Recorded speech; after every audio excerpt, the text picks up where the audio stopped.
Криминалга болушкандар жазаланат. Кылмыштуу уюшулган топторду жок кылгандыгыбызды кээ бирлер ушул мындай бир ностальгия менен эстеп атышат да. Ушулар жок болуп кетти да, ушулар ушундай болуп жаза тартып атат да деп ошолорго болушкандай болуп сүйлөп, ошондой видеолорду чыгарып, аларды колдогондор чыгып атат. Дагы бир жолу кайталап айтып коеюн, урматтуу кызматкерлер. Мындан ары кылмышкерлерден эмес, кылмышкерлерди колдогондордун баарын жазалайбыз. Кылмышкерлерди колдоп, кылмыштуулукту бул жогорку деңгээлге алып чыгып, кылмыштуулукту популяризация кылгандарды, ошолорду мындай бир өнүктүрүүгө аракет кылгандарды дагы биз жазалашыбыз керек. Кылмыштуулук түп тамыры менен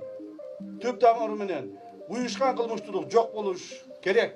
Биз буга өзүбүздүн кызматыбыз менен ушуга шарт түзүшүбүз керек. Андан сырткары бүгүнкү